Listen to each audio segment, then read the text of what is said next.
This is the OFN meeting room, and before we talk Indianapolis Colts football, make sure to order America's #1 draft guide for 39 years and counting, the Our-Lads Draft Guide, by logging on to ourlads.com. And they're available right now. Orders have been shipped as early as Thursday, so we're coming to you, recording this show on Monday, the 13th of April. And, of course, there's a lot of downtime out there, unfortunately. So this is a great time to order the Our-Lads Draft Guide. Go to ourlads.com. Okay, the Colts made a big trade when they surrendered their first-round pick to the 49ers for defensive lineman DeForest Buckner. Let's break down that deal and more by going inside the Colts offseason with Jake Arthur of Colts.com. Jake, good to talk to you again. Yeah, absolutely. Thanks for having me back. All right, Jake. So have you been with the Colts now for what, over a year? Is this going to be your second season or third? Yeah, I'm actually going into season number 3. This is my second draft, and it'll be season number 3 that I'm going into them with. How do you like it? It's just from my perspective, it seems like the perfect time, the way everything has transpired with your organization, general manager, head coach. It looks like there's more stability and more, I guess you can say, more smart people running the organization than we've seen in a long time, or at least since they won the Super Bowl. Yeah, it's great. I mean, not to have to, toot the company horn or anything too much, but this is a good group of people to cover from a media side. There's not a lot of things that make you scratch your head. There's not much frustration or anything there, which is nice. So I've definitely been lucky to have really smart people that I'm writing about. Well, let's start with that trade, Jake. It's one of the biggest moves of the offseason. You get a player, a very durable player, who has started 63 of a potential 64 games. I think he has like 28 and a half career sacks, over 260 career tackles. How do you think he's going to impact the defense, and how did the fans react to the deal? I think fan-wise, Buckner's not one of those guys that a ton of casual fans know around the league. He's had some time kind of as maybe one of the unsexy defensive positions, maybe earlier in his career with the 3-4, but now in a more defined kind of 4-3 defense. Some guys are able to stand out a little more. So more people are getting to know his name. I didn't think a lot of people were familiar with the fact that other than Aaron Donald, he might be the best defensive tackle in the game. But once people started to read more about him and hear more about him, I think it's really been a welcomed move by the Colts. Just for us draft nerds, it always stings a little bit to not have a first round pick. But at the same time, the 13th overall pick may not be someone as good as DeForest Buckner. So you're already getting someone who's an established all-pro player. You already know what you're getting in that kind of guy. And by all accounts, from what I've heard and read and everything, he's a great teammate, great guy with a good head on his shoulders. So there's probably very little better they could have done by keeping the 13th pick. But as far as how it should affect the defense, I think it's going to be great. Darius Leonard, as pretty much everyone is familiar with by now, has started his career off with 2 All-Pro nods. Yep. Having a guy like Buckner in front of him is only going to help him even more. The Colts defensive line already has guys like Justin Houston, guys like Kemoko Toure, who unfortunately his season ended after 5 games last year, but he really was unblockable for a good portion of that time he was on the field last year. There should be a good jump from Ben Banigou in season 2. So the Colts defensive line, really the front 7 in general, should really be a problem for opponents next season. All right, then let's talk about the secondary. The team acquired Xavier Rhodes. Are they set in the backfield after that move? And if not, and I'm talking, of course, about early moves. And let's keep in mind, without a first-round pick, yes, but 2 second-rounders, So that's still there, right? That'll help them out, especially depending on where they go. And if they do go, and you tell me whether or not you think they need to go with a defensive back early, there really aren't. I don't think there's going to be a whole lot of defensive backs taken early. This is going to be real heavy first round with quarterbacks, offensive tackles, wide receivers. So I think if you need a DB and you are looking for one and you got a couple picks in the second round, then I think you're set pretty well. But I'm not so sure that's where the Colts are going to go. You tell me. Yeah, I think you're right. And the Xavier Rhodes move alone didn't necessarily make them set, but a really quiet move they made was getting TJ Carey. And while they're not quite 100% set in the defense now or in the secondary, the Rhodes and Carey moves really helped. The Colts secondary really was hurt last season in the final quarter of the season when Kenny Moore got hurt. He's one of the best slot defenders in the league. And when he went down, they just didn't quite have that replacement for him. Plus, the guys who were filling in for him were getting hurt as well. So TJ Carey, like Kenny Moore, is able to play inside and out. So I think that'll be huge. Rocky Sin had some of the best numbers among cornerbacks in the second half of last season, and he was a rookie. So having him kind of step up in year two, Xavier Rhodes will be coming in and kind of replacing Pierre Desir. Kenny Moore will be taking his slot position back, TJ Carey backing him up. I definitely don't think they need anything early. Even at safety, you got Malik Hooker and Kari Willis. That's a really exciting young duo at safety. And then George Odom is a really serviceable safety as well. He's aggressive and likes to hit like a strong safety, but he's kind of got the range and mobility of a free safety. Okay. So he can play either spot. You probably want some depth on both spots, safety and corner. So I would definitely expect day 3 to have a pick of at least one player, at least one corner and or safety. Might see them come out of this draft with a couple defensive backs just for depth purposes. Mm-hmm. They could really use it. But no, they don't have to do anything early at corner or safety. Okay, before we talk offense, I want to ask you about the place kicking situation because Adam Vinatieri is no longer there, and it looks like he's going to be moving on, whether he retires or not. Nothing has been announced so far, but he had a nice career with the Colts after already, to me, experiencing a Hall of Fame career when he was with the Patriots. So not many place kickers make the Hall of Fame, but he's got to be as much of a lock as any place kicker ever was for getting to the Hall of Fame. But now moving on to Chase McLaughlin. How confident, first of all, do you think he will be the kicker? Is he definitely going to be the guy? And how confident do you think the organization is with him if he is the guy?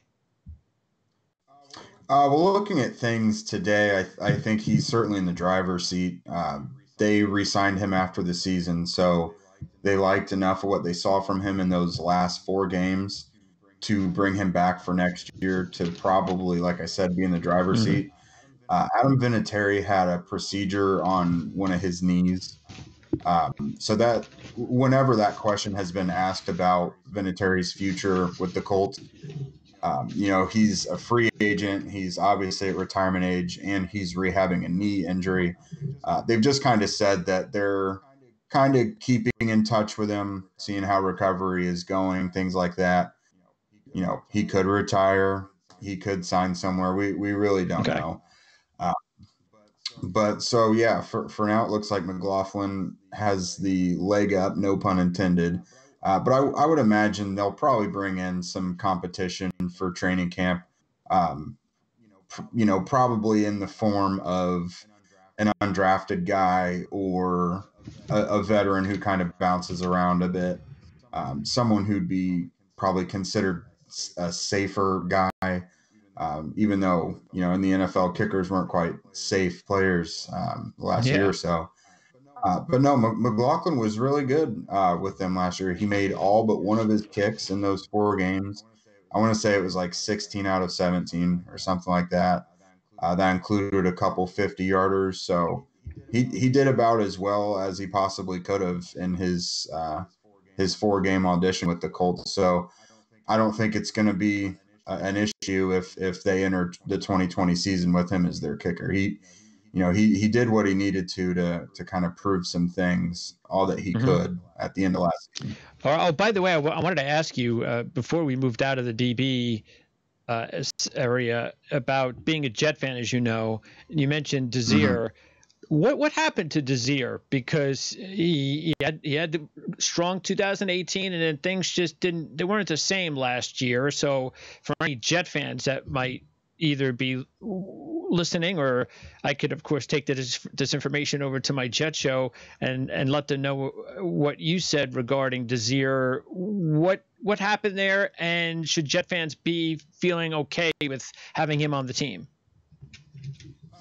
I would definitely feel okay with him being on the team.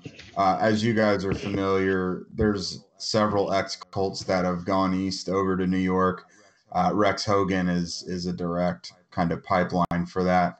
So, he obviously knows what's going on here in Indy, and I don't think he would have made that move to sign Pierre Desir if it was going to be a problem. I think the move for the Colts to get past Desir wasn't totally so much about him. His performance did take a step down in 2019. He had a hamstring injury that seemed to bother him, and he just wasn't quite playing like we had been used to seeing him for the couple years before that. But I mean, he's had some really strong showings. He played at an elite level in the playoffs a couple years ago. Really not just the playoffs, but for about the entire second half of the season through the playoffs. Shut down guys like DeAndre Hopkins even. But no, he's a good long cornerback. He's got good ball skills. He really can smother some guys, and he can play both zone and man coverage. I just think the Colts had a couple young guys they're excited about in Rock Ya-Sin and Marvell Tell. Okay. I don't know how much Xavier Rhodes was already in the picture. He might have been, because the moves didn't take too long in between each other. But I just think they were probably excited to get some of their younger guys some playing time. Marvell Tell actually looks really good in his conversion from safety to cornerback. Not once did he really look like a liability last year as a rookie. And like I said, Rock Ya-Sin looked really good, especially in the second half of last year. So, if they've got an older guy who has a young guy behind him that they're really excited about and they think he can play at a high level, they will sometimes go ahead and lean in the direction of the younger guy. Okay. Yeah, well, it makes sense too, and it's not like they're up against it as far as the cap is concerned. But that's the state of the NFL nowadays. If you can go younger and save money, 75 to 85% of the time, that's what you're going to do, and it probably does say a lot about a player like Tell, and of course Rock Ya-Sin as well, and it just shows you how well the Colts have drafted. That's everything. That's just the thing about constructing an NFL roster, as you know, is the draft is so important for so many reasons, and right there, that's one of those reasons. It might only be a few $1,000,000 you save, but every few million helps. So makes sense, and makes me feel pretty good as a Jet fan to know that you never know. Maybe he's got a good bounce back ahead of him, especially if he doesn't have that injured hamstring to deal with. So. Yeah. Okay, let's talk about the big fish, Phillip Rivers on offense. First of all, fan reaction. Big time, are they really excited about this, or are there mixed reviews? A little bit of mixed reviews, but I think a lot of it is, I think the majority is for it. You've got an established veteran quarterback who, he's 38, but we've seen quarterbacks play quality football into their 40s. Now this is obviously just a year by year basis for Rivers. When we talked to him, he said he's just going year by year at this point. and he eventually wants to be able to coach his oldest son in high school football. So it's not viewed as a long-term thing. It's really just a bridge until whoever is their quarterback of the future is ready to play. But I mean, his track record speaks for itself. Everyone knows he's a Pro Bowler. He's arguably played his best football in his career under Frank Reich earlier in his career, Nick Sirianni as well. He's even familiar with our tight ends coach, Jason Michael. So there's a lot of familiarity there, not much of a learning curve because he really already knows the system. The Colts, when healthy, have a pretty quality group of weapons around him. I think they'll still probably add some things, especially in the pass catching group. But this team ran for 2,000 yards last year, so they got a strong running game. I do think they'll still be a run-based offense, if I had to guess. They're just going to have a quarterback who has really deadly stretches to his game. We've all seen that. So I think it's pretty heavily favored, but there is a faction of fans who Philip had rubbed some fans the wrong way earlier in his career. Okay. The Colts and Chargers had some really heated matchups, including some playoff matchups, and Philip's demeanor can rub some people the wrong way when his team is beating yours. Sure. So I've taken some people some getting used to, but wins will take care of that. They'll be fine once he's throwing touchdowns for us now. And you could sometimes we all talk about the Bradys and the Montanas, the ones that have great careers with Super Bowl titles, and they go and they end their career somewhere else. But there are quarterbacks like Philip Rivers that not a lot of them, but there are guys like Philip Rivers that have long, successful careers without the Super Bowl. And if I'm thinking of a player that could seal maybe his he might be a Hall of Famer anyway, but I'm just saying to seal his Hall of Fame resume and put the icing on the cake of just a great career by winning a Super Bowl championship, I could see Philip Rivers and this move to Indianapolis being that scenario. The organization, and we'll conclude our talk here with more on the offense, but again, as we said in the open, they're run really well. Ballard is excellent general manager, and Reich has done a terrific job here. So the talent is there. It's just going to be a matter of finishing the deal, and you have to do it with the quarterback play. And they just didn't get the quarterback play last year. But when they got it with Andrew Luck a couple of years ago, everyone thought the Colts were going to take the next step last year. It didn't happen because Luck retired. But now they just pick right off where they left off with another quarterback, not at the prime like Luck was because he's older, but still somebody that might be even hungrier. Yeah, and I mean, another factor is like you said, Rivers is hungry. He wasn't just going to go anywhere. I think he knows he's got a pretty good shot here, and it's a good marriage with him and his coaching staff. But this might also be one of the best offensive lines he's ever been behind. Great point. Yes. So he's probably not going to get hit a whole lot either. Right. And like I mentioned, the Colts ran for 2,000 yards last year. So, he's thrown quite a bit. He's thrown quite a few picks. But I think some of that might calm down a little bit this year under Reich again. And again, the offensive line. Absolutely. I mean, you great that you brought that up, Jake, because that's the thing that year after year, when you're breaking down the Chargers, that's the thing. And sure, okay, they've got a couple of good running backs, or Gordon had a nice few years there and so forth, but Philip Rivers just didn't have the protection. And he needs the protection. He's not an athlete. He has to have protection back there. And now he's going to a team and an offensive line that will pass protect for him, that I'm not so sure that he's had this type of pass protection. I don't know, maybe ever, 10 years, 15 years. That's how bad and underachieving the Chargers franchise has been protecting Rivers for almost his entire career. Yeah, I mean, it seems like for those of us who do draft stuff or cover the entire league for certain things. When you look at offseason needs for the Chargers, some sort of offensive lineman is almost Every always year. there. Yes.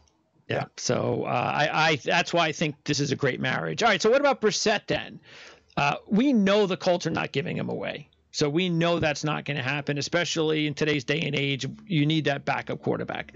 But you mentioned Phillip Rivers will be hanging around at least until his son goes to high school.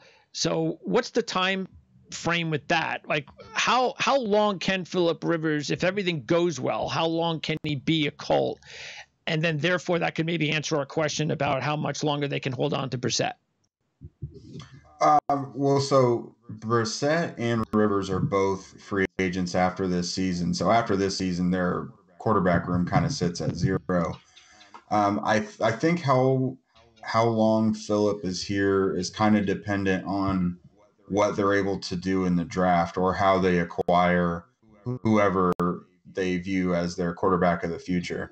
If they draft someone this year and they just kind of need a year to develop, then maybe it's just a 1 year rental for Rivers. But maybe if they get someone this year and it doesn't quite seem like they are going to be the guy long term, maybe they get 1 more year and they're able to get someone in next year's quarterback class. I don't specifically know how old his son is, but I don't see this being more than a year or two thing. Sure. Just with him at this point in his career. And then there's also the factor of wanting to coach his son. Okay. And the Colts aren't going to be slow about anything. They want to find their guy. They're not going to force anything, but they're actively looking all the time to upgrade their roster. So they'll be looking to find their guy of the future, and it's a good chance it's going to be someone groomed behind Rivers. So you think, especially with the 2 second-round draft picks, you think it's possible they could pick that guy in this year's draft? Yeah, I think this draft certainly has some of those guys in it. Trading draft picks has never been a thing Chris Ballard has really been into up until this thing with Buckner. But if you've got a guy like Jordan Love or if they really like Jacob Eason or something, and they're creeping into the late 20s, early 30s at the end of the first round, they've got some ammo to move up and take those guys. Okay. Or maybe they're there at 34 with their first pick. It's possible. There's definitely some guys. You look at someone like Anthony Gordon, a mid-round guy who I think is probably pretty raw and needs a year or two to develop. That's another option. We all know Jalen Hurts, probably second or third round guy. There's guys for them to take. Yep. They're obviously not going to be in on like Joe Burrow and Justin Herbert and Tua, but there are options. And I am a Jake Fromm fan as far as a sleeper. He's been in a ton of big games. I don't know how high his ceiling is, but he's a safe player, I think. Yeah, and he's somebody that you might be able to get. You can sit to the third round, and he'll still be on the board. It's quite possible. So yeah. Okay, and tell me a little. I know the whole Chad Kelly story. When he in college, before things got a little crazy. I watched him play, and especially the Alabama game, and I was like, wow, this guy's got the whole Jim Kelly bloodlines, and then everything just spiraled out of control. I'm glad to see that at least, again, from the outside perspective, things look like they're back where he's gaining momentum in a positive way. So is that the case? Because he's got the talent. Yeah, I mean, as far as we all know, he's kept everything clean and stayed out of trouble here in Indy. I think having Frank Reich and Chris Ballard and that support staff, that quarterback room has been really good for him. I think he's been a leader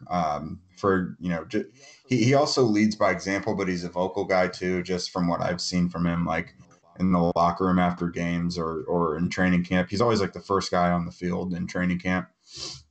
But no, he's put some good tape out there in the preseason, and he's got talent. He's one of those guys that's not a complete package of a player, but he has a knack for making some special plays happen.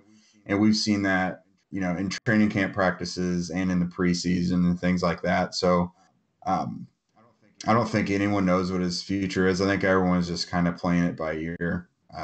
They've obviously kept him around because they like him enough and like what he can offer. But he's an interesting case study. I think this summer will be big for him in the preseason. Yeah, and he's got the attitude like that Phillip Rivers attitude too.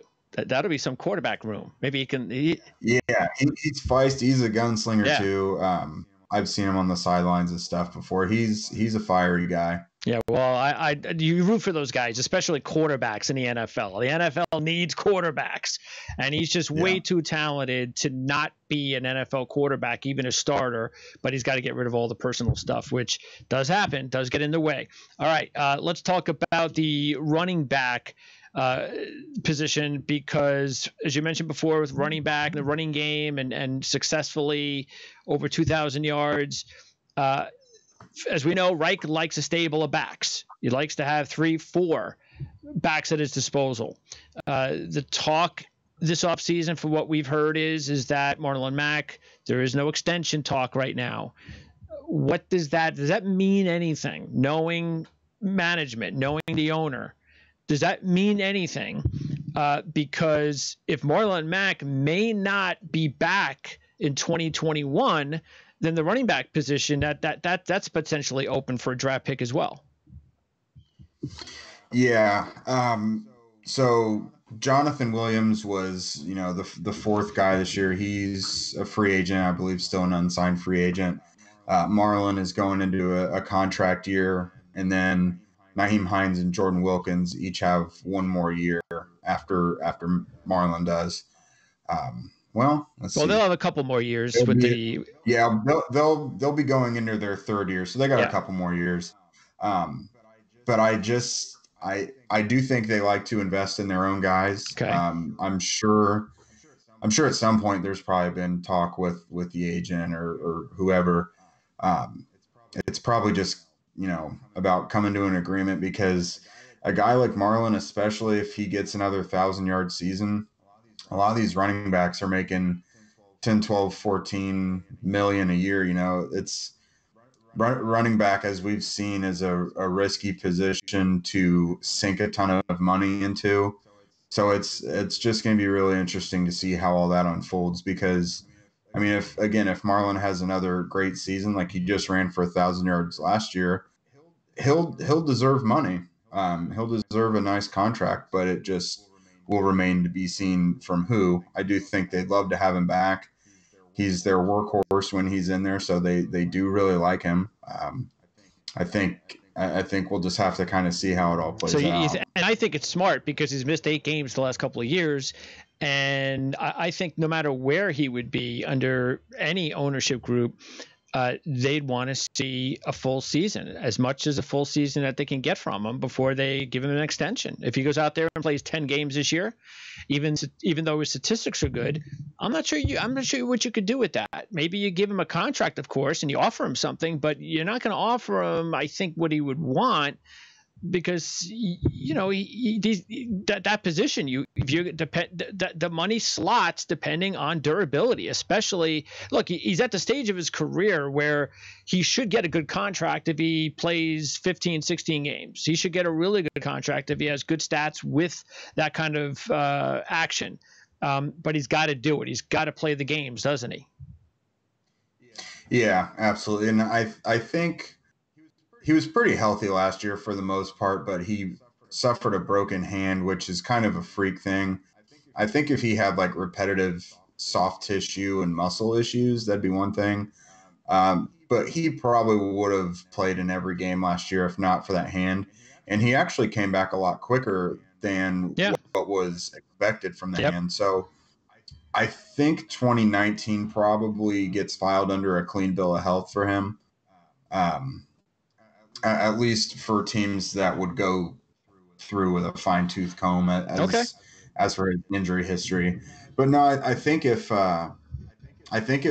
he stays unscathed next year, avoids hamstrings and muscle strains and stuff like that, that would go a long way for him. Because I mean, obviously the reason running backs kind of get jobbed a little bit with their contracts is because of durability, and they have a short shelf life. So if you've got a guy who's getting hurt all the time, then Yeah. that's obviously a huge blemish in contract negotiations. But I think last year was a pleasant surprise. He couldn't have stopped the hand injury being a fractured hand, but yeah, we'll have to see. Okay. Less than 5 minutes to go. So let's talk about the receivers and wrap it up. Ebron's gone. I have to ask you to just knowing more than us outsiders, what is the deal with Eric Ebron? Because on the outside, he's a guy that you just get the sense that, I don't know. I mean, first he had a lot of drops over his career, and he talks a good game like if he's at a certain level, but then the production's there with luck, and then the production's not there without luck, and then there's this injury, and then there's this other. It just seems like there's one thing after another with him, and now he's on another team. So what do you think is the deal with him? We don't have to spend a whole lot of time with him because he's no longer on the team, but that does leave an opening at tight end as far as having somebody that can kind of be a 1A, 1B along with Doyle, correct? Yeah, so the Colts with the Colts and Ebron and Doyle, Jack Doyle's kind of your do-it-all guy. He's your lead blocking tight end. He can move the chains, but Ebron was your dynamic mismatch guy. He's your field stretcher of a tight end. Like you kind of touched on, he's never going to have a great catch percentage. He does have some drops, but if you pair him with an elite quarterback like Andrew Luck, then you can kind of see the fruits of that. He had 14 touchdowns. You can absolutely live with drops if he's giving you 14 touchdowns like that. So I think if Roethlisberger is healthy and everything, that could be a really good matchup with those two in Pittsburgh. The tight end hasn't seemed to be featured too much there since Heath Miller all those years ago. They had nothing last year. Zippo. Yeah, we'll see, but Ebron's probably one of the better tight ends they've had there in a while. He's an emotional guy. He started to become a bit of a leader and a vocal leader in his time with the Colts, which is something, he said he wasn't much into that in Detroit. He had his kids, and it just kind of changed him as a player. He wanted to step up and be a leader for the team and things like that. I think overall he's someone you want on your team. You're going to have to live with some drops. Okay. But if he's got good chemistry with the quarterback and is giving you production, then you can definitely live with that. So the Colts, are they going to now with Ebron gone? Is that then something that do they feel like they have somebody on the team right now that can fill that spot, or will they be looking for again a number 2 tight end in this draft? So I do think it'd be a good idea to still go draft a tight end that can stretch the field. Okay. Jack Doyle is your no doubt starter regardless. And a lot of people don't know much about Mo Alley-Cox, but he's also a phenomenal blocking tight end as well. He's the former basketball player that they signed, and they've groomed him into a pretty good tight end. Unfortunately, he's been such a good blocker that they really haven't gotten him much involved as a pass catcher. But there was kind of an interesting development recently in the last several days. They signed Roosevelt Nix, who is a fullback from the Steelers. They really haven't used a pure fullback, at least since Reich's been here. In the last several years also. They usually just use Doyle or Mo Alley-Cox in those types of formations. But, if Roosevelt Nix is coming in to be the fullback, then something in that kind of tells me that we may see Doyle and Alley-Cox more as pass catchers. Interesting. But I do still think they need a tight end because Doyle is going to be 30 plus. Alley-Cox is a free agent next year, and so are most of their other tight ends who are on the roster. So your most dependable guy is getting to the 30 threshold, and then everyone else is going to be free agents next year pretty much. So and especially with how long it takes tight ends to develop in the NFL. Yeah, that's true. Yeah. I think it'd be a good idea to get one this year because there are some quality players in the mid-rounds. All right, let's wrap it up with the wide receivers then. And T.Y. Hilton, a durable guy. banged up last year for the first time really in his career, played 10 games, the lowest of his career. He had missed like 4 games, I think, the previous 7 years combined. But still, he's getting up there in age. He's a speed guy. So that's potentially something you have to keep an eye on. Pascal had the big year, but do you count on that? What's his role? You've got Marcus Johnson, and then of course Paris Campbell is the big one. That's the guy that I know they're really still excited about, but almost sort of like a redshirt year for him last year. With this deep of a class of receivers, are we going to see the Colts use one of those picks on one? I do think we'll see at least one receiver taken just because it makes so much sense. They'll never force a draft pick just because they need that position. They'll only take a player if they're, among the best available. But with how deep this receiver class is, that's going to line up at some point, you'd have to think. But no, they also do need it, though. I think a perfect role for Zach Pascal is that, third or so receiver option. He stepped up admirably and was the Colts' top guy for a lot of last year while T.Y. was hurt. But he kind of gets the moniker of a possession guy, but he does a lot for the team. Plays special teams. He can really do it all. He's one of the best blocking receivers in the league as well. And that's not just on tape. That's supported by some analytics as well. But Paris Campbell, really high hopes for him, but he just ran into some freak situations last year. He was pretty healthy at Ohio State, but he just kind of had one injury after another here as a rookie last year, and the majority of them required procedures or surgery. It just kind of freak stuff. Anytime he'd come back from something, another thing would happen. So before last year, there's really not much to say that he won't remain healthy, from here on out, fingers crossed. Yep. But they have really high hopes for him. They have big plans for what they can do with him.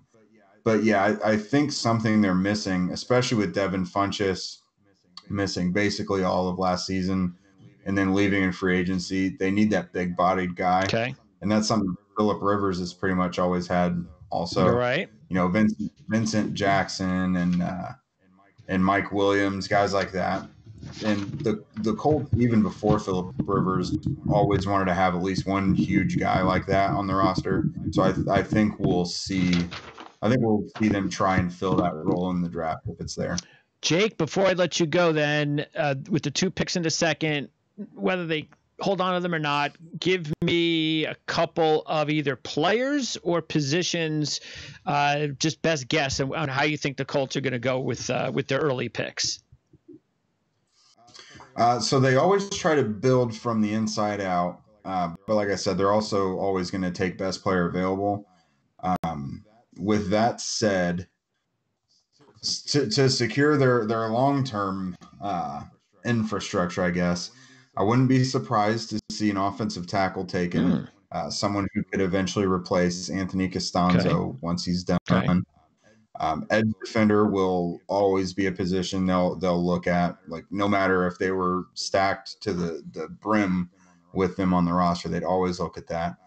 I think there will be a good run on receiver, obviously on in the second round, and that's probably the best. I wouldn't be surprised to see some sort of guy who he's listed at one position now, but could be switched somewhere else. Like I have this fascination with Jeremy Chin and potentially being moved to cornerback. Okay. If he doesn't go in the first round, I wouldn't be opposed to that. I'm very fascinated by like him and Kyle Duggar and even Bryce Hall potentially moving to safety. There's a few guys in this class who I really think a lot about moving them around. And the Colts kind of have a similar mindset. They like to find guys who can play multiple roles. So I wouldn't be surprised for some sort of guy like that to come up. Excellent. Jake, I appreciate it. Great work as always. We'll look forward to talking to you on the other side after the draft. There'll be hopefully not a lot of time for it, but the way things are going, I think we'll probably, there's going to be a lot of just as much as there's the want for the draft, there's going to be maybe even more so after the draft to find out who these players are and how it all works out for their teams. So I'm going to be very fascinated how it all works out for every team, including, of course, your team, the Colts. So we look forward to talking to you after the draft, and we can find out how the team did. Absolutely, man. Thanks again for having me, and happy drafting to you. Excellent. Thanks, Jake.